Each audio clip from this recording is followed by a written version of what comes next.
السلام علیکم دوستو، ذرا تصور کریں ایک ایسا زمانہ جب یورپ کے لوگوں کی سوچ بدلنے لگی۔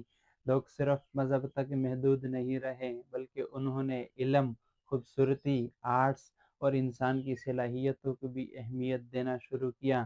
اسی تبدیلی کے دور کو رینساں کہتے ہیں۔ رینساں یعنی نشاط ثانیہ کہا جاتا ہے۔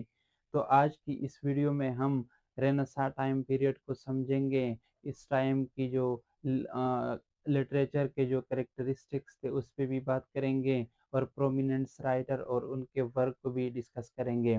تو سب سے پہلے اگر ہم دیکھ لیں کہ رینساں کا مطلب کیا ہے، تو رینساں کا مطلب ہے ریبرتھ یا ریوائول۔ اس چیز کا پرانے لٹریچر کے ریوائول کو رینساں کہتے ہیں۔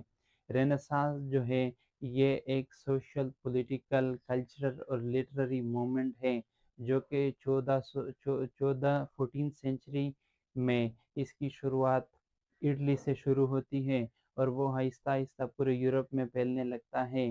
جبکہ 16 سینچری جب کوئین الزبتھ کا دور آتا ہے تو رینساں جو ہے انگلینڈ میں شروع ہوتا ہے۔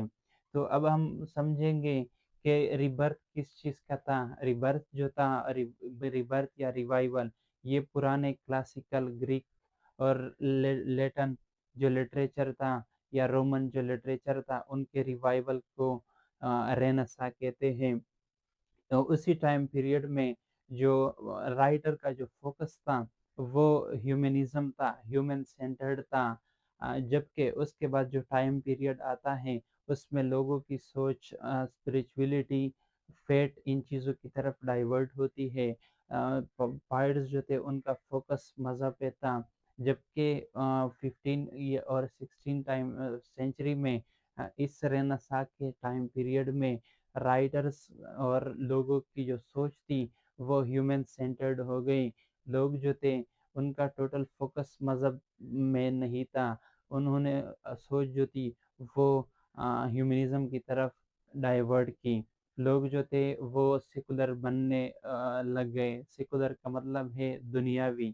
تو ہیومنزم جو ہے، ہیومنزم کا مطلب ہے ہیومن ہیز گریٹ پوٹینشیل، کہ انسان جو ہے اس کے پاس بہت ساری صلاحیتیں ہیں۔ اگر انسان ان صلاحیتوں کو یوٹیلائز کرے تو وہ اپنی زندگی سنوار سکتے ہیں، وہ اپنی زندگی بہتر کر سکتے ہیں۔ اور اس کے بعد ہے کہ ان لوگوں نے ایجوکیشن کو بہت ہی ترجیح دی، انہوں نے ایجوکیشن کو فرض ہی سمجھا۔ پھر ان لوگوں کا کہنا تھا کہ ہمیں جو کلاسیکل لٹریچر ہے ان کو لازماً پڑھنا چاہیے۔ تو جیسے میں نے بتایا کہ instead of just focusing on religion, humanist focus on human ability, human creativity اور بیوٹی آف لائف کو۔ اور اسی ٹائم پیریڈ میں جو ڈیولپمنٹ ہوا وہ ڈرامے میں ہوا، پوئٹری میں ہوا، پروز میں ہوا اور فلسفی میں ہوا۔ جو رائٹرز تھے انہوں نے پرانے ورک کو پڑھنا شروع کیا، اور اس کے تناظر میں انہوں نے یہ چیزیں کریٹ کی۔ ڈرامہ جو تھا وہ کیوں کریٹ ہوا؟ کوئین الزبتھ جو تھی انگلینڈ کی، وہ ان کا زیادہ تر فوکس ایجوکیشن، آرٹس پہ تھا۔ اس کے ٹائم پیریڈ میں انگلینڈ میں تھیٹرز بن گئے۔ لنڈن کا جو تھیٹر ہے، دی گلوب تھیٹر، یہ اس ٹائم پیریڈ کا سب سے مشہور تھیٹر تھا، جس میں ہمارے سب سے عظیم رائٹر ولیم شیکسپیئر بھی پرفارم کرتے تھے۔ اور اس کے بعد پوئٹری جو تھی، پوئٹری میں بھی تبدیلیاں آ گئی۔ سونیٹ جو تھے، سونیٹ سونیٹ اور ایپک پوئٹری یہ بھی سٹارٹ ہوئی۔ اس کے بعد اگر ہم اس ٹائم پیریڈ کے امپورٹنٹ فیچر کو دیکھ لیں تو اس میں سب سے پہلے تو دی ریوائول آف کلاسیکل لرننگ تھا۔ لوگوں نے پرانے جو گریک ٹائم پیریڈ کے جو رائٹر تھے یا ان کو اور ان کے ورک کو پڑھنا شروع کیا۔ اور لوگ جو تھے وہ ہومر کو پڑھتے تھے، ہومر کے ورک کو پڑھتے تھے، ورجل کو اور اویڈ کو۔ اس کے بعد دی گروتھ آف ہیومنزم تھا۔ رینساں کے ٹائم پیریڈ میں جو پوئٹری ہے وہ زیادہ تر ریویل کرتی ہے ہیومن ایموشن کو، ہیومن لو کو، بیوٹی کو اور انڈیویجول اچیومنٹ پہ زیادہ وہ فوکس کرتی ہیں۔ اس کے بعد دی ڈیولپمنٹ آف ڈرامہ، جیسے آلریڈی میں نے اس کا ذکر کیا ہے۔ گروتھ آف پوئٹری، پوئٹری میں سونٹ جو تھے وہ اس پہ کام ہوئے۔ ایپک پوئٹری جو تھی، ایپک پوئٹری کا مطلب ہے وہ شاعری جس میں کسی ہیرو کی صلاحیتوں پر بات کی جائے یا ان کی بہادری کو ایکسپلین کیا جائے۔ اس کے بعد ہے the development of prose writing. اس سے پہلے جو پائٹری تھی، اس سے پہلے جو رائٹنگ تھی اکثر وہ پائٹری ہوا کرتی تھی، جبکہ رینیسانس کے ٹائم پیریڈ میں زیادہ تر جو تھی وہ پروز رائٹنگ بھی شروع ہو گئی، شارٹ سٹوری جیسے فکشنز، فلسافیکل بکس اور ناول وغیرہ، ان چیزوں پر بھی کام ہوا۔ اب اگر ہم دیکھیں کہ رینیسانس کے ٹائم پیریڈ میں جو میجر تھیمز تھے، وہ تھیمز کس چیز کے بارے میں تھے، تھیمز کس چیز کو ہائی لائٹ یا ریپیٹ کرتے تھے؟ تو سب سے پہلے ہے لو۔ لو کے اندر بیوٹی، پیشن، ایموشنز اور ہیومن ریلیشن شپ، ان چیزوں کو وہ ہائی لائٹ کرتے تھے۔ پھر انڈیویجولزم، انفرادیت پر بھی انفرادیت کے بھی تھیمز ہمیں ملتے ہیں۔ اس کے بعد ہے پاور اینڈ ایمبیشن، پھر ہے نالج اینڈ کریاسٹی۔ تو یہ جو ہے نا، یہ پرومیننٹ تھیمز تھے اس ٹائم پیریڈ میں۔ اس کے بعد ہمارے پاس اگر ہم دیکھ لیں کہ میجر رائٹرز جو تھے وہ کون تھے اس ٹائم پیریڈ میں، تو سب سے پہلا جو نام آتا ہے وہ ولیم شیکسپیئر کا نام آتا ہے۔ Shakespeare is known as one of the greatest dramatist of the world, مطلب وہ دنیا کے سب سے عظیم ڈراماٹسٹ بھی جانے جاتے ہیں۔ شیکسپیئر گلوب تھیٹر میں پرفارم کرتے تھے، انہوں نے 37 پلیز لکھے ہیں، اور اس نے سونٹ بھی لکھی ہے 154۔ تو شیکسپیئر کے جو پلیس تھے وہ 3 طرح کے تھے، اس میں ٹریجڈیز بھی تھے۔ ٹریجڈیز میں جب ہیرو کی ڈاؤن فال ہوتی ہے ٹریجک فلاس کی وجہ سے، ہیرو کی اپنی غلطی کی وجہ سے جب ان کی ڈاؤن فال ہو جائے تو اس کو بولتے ہیں ٹریجڈی۔ تو ٹریجڈی میں اس کے ہیملیٹ ہے، میکبیتھ ہے، اوتیلو ہے، کنگ لیئر ہے۔ اس کے بعد کمیڈیز ہیں، صحیح ہے۔ کمیڈیز میں ہے میڈ سمر نائٹس ڈریم، ٹویلتھ نائٹ، یہ جو ہے یہ کمیڈیز ہیں شیکسپیئر کے۔ اس کے بعد ہسٹوریکل پلیز بھی شیکسپیئر نے لکھے ہیں، اور شیکسپیئر نے ریچرڈ 3، ہنری 5 اور بھی بہت سارے ہیں۔ شیکسپیئر نے بہت سارے سونیٹس لکھے ہیں۔ سونیٹس کس چیز کو ریویل کرتے تھے، کس چیز کو ایکسپلین کرتے تھے؟ ان کا جو فوکس تھا وہ لو پہ تھا، بیوٹی پہ تھا، ٹائم پہ تھا، ڈیتھ پہ تھا۔ اس کے بعد ہمارے پاس ہے کرسٹوفر مارلو۔ کرسٹوفر مارلو جو ہے اس نے بلینک ورس کو انٹروڈیوس کیا۔ بلینک ورس اسے کہتے ہیں جس میں رائم نہ ہو۔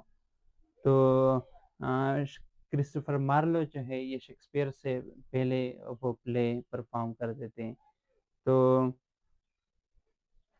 اس کے میجر ورک کو اگر ہم دیکھ لیں تو ڈاکٹر فاسٹس ہیں۔ ڈاکٹر فاسٹس میں ایک اسکالر ہوتے ہیں جو کہ he had list of knowledge, تو نالج کا لسٹ ہی تھا۔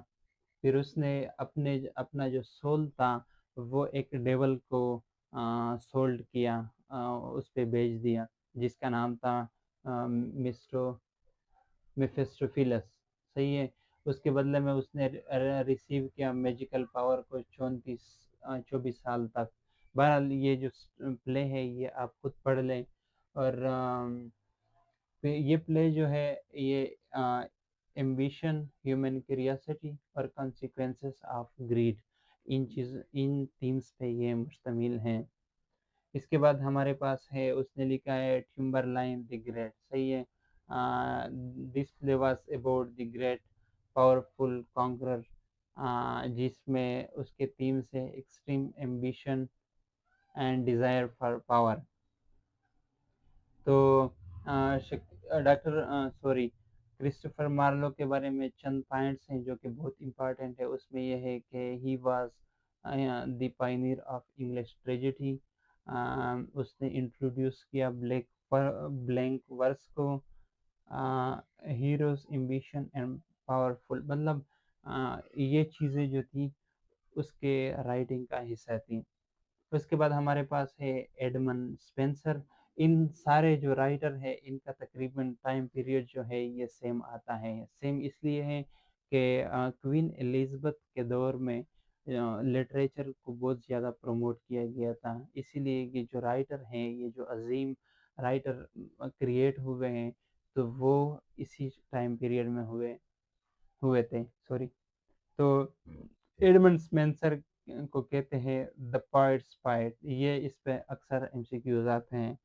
تو اس کی جو رائٹنگ سٹائل تھی، reach imagery, used reach imagery, musical language, symbolism, صحیح ہے۔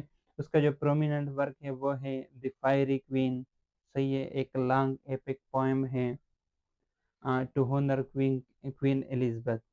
اس نے کریٹڈ اسپینسرین اسٹینزا، مطلب اس کی انہوں نے ایجاد کی۔ پھر ہمارے پاس ہے Francis Bacon. Francis Bacon is known as the father of English essays.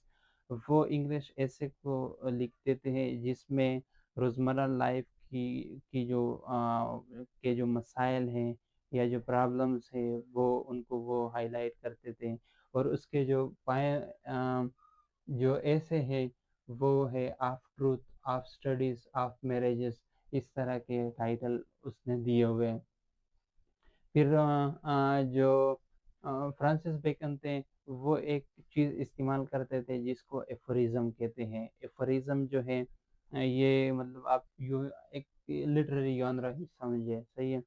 یہ اس رائٹر کی اس خاصیت کو کہتے ہیں کہ اگر وہ چند الفاظ میں ڈیپ تھاٹ کو وہ ڈسکس کریں، مطلب جیسے اردو میں ہم کہتے ہیں کہ دریا کو کوزے میں بند کرنا، تو یہ چیز جو تھی یہ اس نے یہ کرتے تھے، جیسے نالج از پاور۔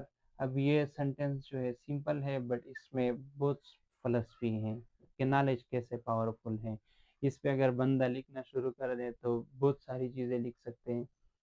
اس کے بعد ہے بین جانسن۔ بین جانسن جو تھے یہ ڈراماٹسٹ تھے، سیٹیریکل پلے لکھتے تھے، وہ ہیومن کے ویکنس کو کریٹیسائز کرتے ہیں۔ اس کے جو پلیز ہے وہ ہے ولفائن الکیمسٹ۔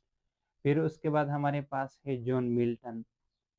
جان ملٹن جو تھے وہ ریلیجیس ٹائپ کی پوئٹری کرتے تھے، تو اس نے جو سب سے میجر ورک لکھا ہے وہ ہے the paradise last. Paradise last کے اندر وہ ڈسکس کرتے ہیں، یہ ایک ایپک پوئم ہے، فال آف شیطان کو، ڈس اوبیڈینس آف ایڈم اینڈ ایو، اور کریشن آف مین کائنڈ کو۔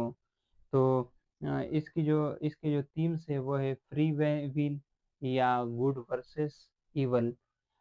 یہ ویڈیو تھوڑی لمبی تھی۔ رینسا پیریڈ جو ہے یہ تو بیسیکلی تقریباً چار ادوار میں تقسیم گیا ہے، بٹ میں نے جنرل چیزیں آپ کو بتا دی۔